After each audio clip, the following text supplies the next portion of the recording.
মমতা বন্দ্যোপাধ্যায় সরকারের না দুর্নীতির কোনো শেষ নেই। সেই দুর্নীতির নানা রং আছে, লাল, নীল, সবুজ, কালো। আজ বলবো সবুজ দুর্নীতির কথা। আর সেই সঙ্গে শোনাবো বর্তমান সরকারের একটি পরিকল্পনার কথা, যে আরজি ইতিমধ্যেই রাজ্যবাসীর কাছে জানিয়েছেন মুখ্যমন্ত্রী শুভেন্দু অধিকারী স্বয়ং। আর তাতে বুঝে যাবেন কেন রাজ্য সরকারের ডাকে আপামর বাঙালির সাড়া দেওয়া উচিত। সত্যিই বাঁচতে চাইলে এই ডাকে সাড়া দিতে এগিয়ে আসতে হবে সবাইকে, সকলকে। কেমন সেই ডাক, আর সেই ডাক অনেক মানুষের কাছে যদি পৌঁছে দিতে চান তবে অবশ্যই সাবস্ক্রাইব করুন পিনাক্কি বলছে। এখন মমতা বন্দ্যোপাধ্যায়ের সবুজ দুর্নীতি আর শুভেন্দু অধিকারীর ডাক জানতে দেখুন ও শুনুন পিনাক্কি বলছে, জার্নালিজম ফর ভারত। আপনাদের সবার মনে আছে যে সেই আমফানের কথা। আমফানের সময় লন্ডভন্ড হয়ে গিয়েছিল বাংলার অনেক এলাকা। আবার সেই আমফানকে কেন্দ্র করে এই রাজ্যে রাজনীতিও কম হয়নি। আমাদের তখনকার গর্বের মুখ্যমন্ত্রী, সততার প্রতীক মমতা বন্দ্যোপাধ্যায় একটা আলটপকা কথা নবান্নে বসে বলে দিয়েছিলেন। তিনি বলেছিলেন সুন্দরবনে নাকি তিনি 5 কোটি ম্যানগ্রোভ লাগাবেন। যেদিন এই ঘোষণাটা তিনি করেন সেদিন আমি এমন একটা আড্ডায় ছিলাম যেখানে রাজ্য সরকারের যেসব ঠিকাদাররা থাকেন তাদের মধ্যে। তো সেখানে তখনই একটা উৎফুল্ল সবাই, সকলেই ভাবছেন আমরা গাছের টেন্ডার দিয়ে দেবো। আর এই গাছের টেন্ডারে একটা মজা হচ্ছে, কদিন বাদে বলে দেওয়া যায় গাছটা মরে গেছে।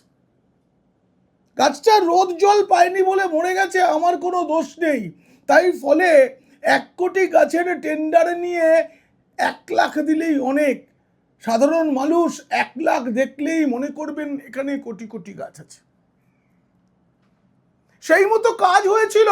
আপনারা কেউ কোনোদিনও জানেন আমফানের পর এতগুলো বছর কেটে গেছে সুন্দরবনে ম্যানগ্রোভ লাগানো হয়েছে 5 কোটি? কিন্তু সরকারি খাতায় গিয়ে দেখুন 5 কোটি কেন, তার চেয়ে বেশি গাছ হয়তো লাগানো হয়ে গিয়েছে। তাবেদার ঠিকাদাররা টাকা পেয়ে গেছেন, আর তা থেকে আমলা থেকে মন্ত্রী সবাইকার পকেটেও টাকা ঢুকেছে। সুন্দরবনের ওই আমফানের সময় না একটা ম্যানগ্রোভ বনাঞ্চলের মারাত্মক ক্ষতি হয়েছিল।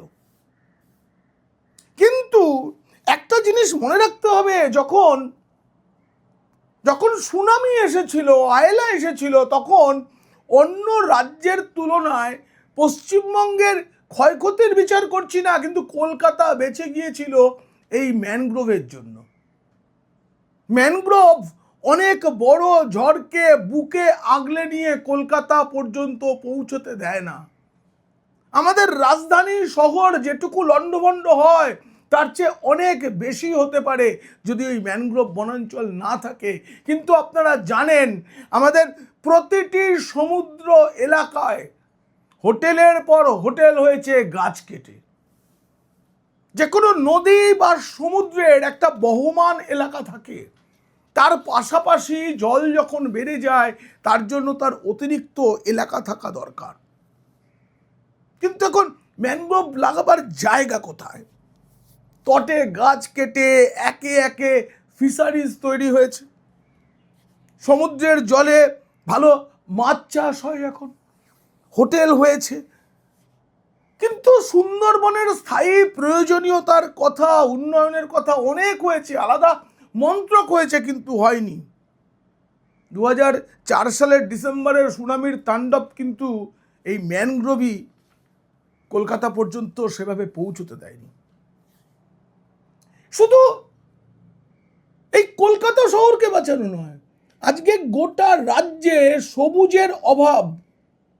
সেই সবুজের অভাব নিয়ে আমাদের অবস্থা কিন্তু দিন দিন খারাপ হচ্ছে। এত কংক্রিটের জঙ্গলের মাঝে আমাদের যে জঙ্গল এলাকাগুলো ছিল বা আছে সেগুলোও কিন্তু এখন আর সুরক্ষিত নয়। কাঠ চুরি, বনাঞ্চলে অনুপ্রবেশ, অনেক কিছু আমাদের সবুজকে ধ্বংস করছে। আর তাতে সাধারণ মানুষ তো এগিয়ে আসবে, কিন্তু সরকারকে ব্যবস্থা তো নিতেই হবে। গাছ পোতা হয় সরকারি খরচায়, প্রতি বছর অরণ্য সপ্তাহ পালন হয়, কিন্তু সেই অরণ্য সপ্তাহ পালনের পর সেই গাছগুলো বেঁচে রইল কি? সেই গাছগুলোকে গরু ছাগলে খেয়ে নিয়ে চলে গেল না তো? তাদেরকে সুরক্ষিত রাখা হয়েছে কিনা, প্রতিদিনের জলটুকু তারা পেয়েছে কিনা গ্রীষ্মকালে, এই বিষয়ে নজরদারি হয় না। এবার তাই প্রধানমন্ত্রী নরেন্দ্র মোদীর যে প্রকল্প, তার অনুকরণে এই রাজ্যের অরণ্য সপ্তাহ। আমি বলেছিলাম যে শুভেন্দু অধিকারী আমাদের মুখ্যমন্ত্রী একটা আর্জি জানিয়েছেন, সেই আর্জিটা আপনারা একবার শুনুন।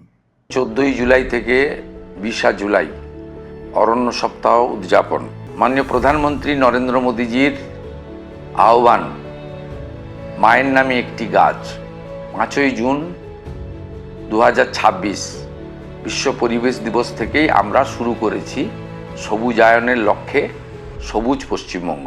এই অভিযানে আবাল বৃদ্ধ বনিতা, ছাত্র ছাত্রী, যুবক থেকে প্রবীণ মানুষগণ, সামাজিক সংগঠন থেকে সরকারি সংগঠন, বিদ্যালয় থেকে শুরু করে রাজনৈতিক এবং আধ্যাত্মিক প্রতিষ্ঠান, সকলের সক্রিয় অংশগ্রহণের মধ্য দিয়ে আসুন আমরা এবারের অরণ্য সপ্তাহকে আমরা ব্যতিক্রমী অরণ্য সপ্তাহ হিসেবে পালন করি এবং আমরা সবুজায়নের পথে পশ্চিমবঙ্গ অরণ্য সপ্তাহ সফল করি।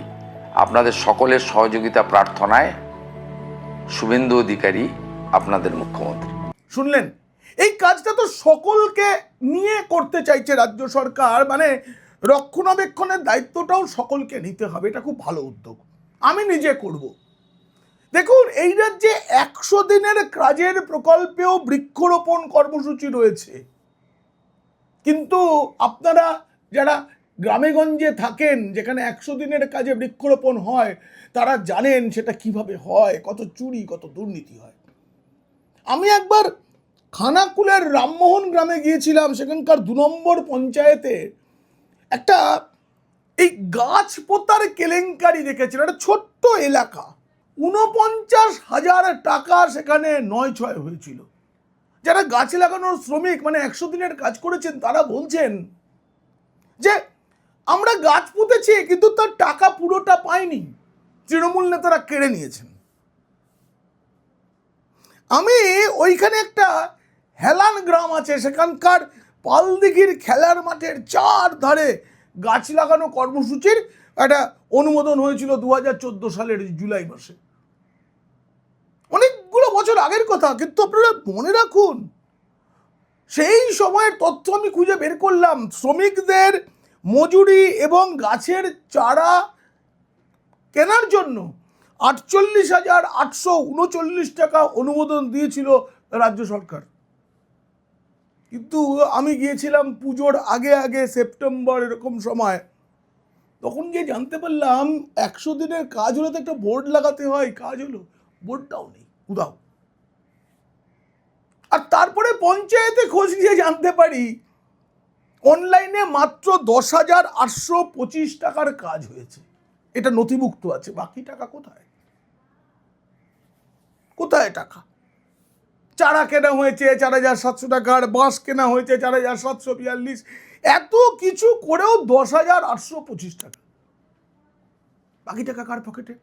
তাই তো এবারের যে এই অরণ্য সপ্তাহ, যেটা নরেন্দ্র মোদী অনেক আগেই শুরু করেছেন, এক পেড় মাকে নাম, আমাদের এখানে একটি গাছ মায়ের নাম, মায়ের নামে একটা গাছ পোতা।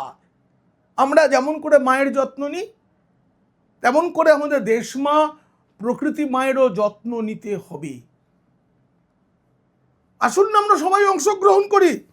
আমাদের বাড়ির অনেকেই আমরা ফ্ল্যাটে থাকি, সেখানে জায়গা নেই, কিন্তু আশপাশের কোনো একটা জায়গায় একটা গাছ লাগানো হোক, সেই গাছটা নিজের মাকে কিংবা দেশমাতৃকাকে, প্রকৃতি মাতৃকাকে উৎসর্গ করা হোক। আর গাছটা বড় না হওয়া পর্যন্ত তার দিকে নজর রাখা, তাকে বেড়া দেওয়া, আর চিরকাল তাকে জল দেওয়ার দায়িত্ব, কেউ যাতে কেটে না নিয়ে যায় সেটা দেখার দায়িত্ব প্রতিটি ব্যক্তি, আরো কম করে বলছি প্রতিটি পরিবার যদি নেয়, বাংলার সবুজায়নের যে স্বপ্ন মুখ্যমন্ত্রী শুভেন্দু অধিকারী দেখিয়েছেন সেটা সম্ভব হবে। এই প্রতিবেদন কেমন লাগলো সেটা তো জানাবেন। সেই সঙ্গে এই যে মায়ের নামে একটি গাছ, এই যে আরজি, সেটা নিয়ে আপনার কি মতামত সেটাও লিখুন কমেন্ট বক্সে। ভালো লাগলে বন্ধুদের, খারাপ লাগলে শত্রুদের শেয়ার করুন। আপনারা খুব খুব ভালো থাকুন।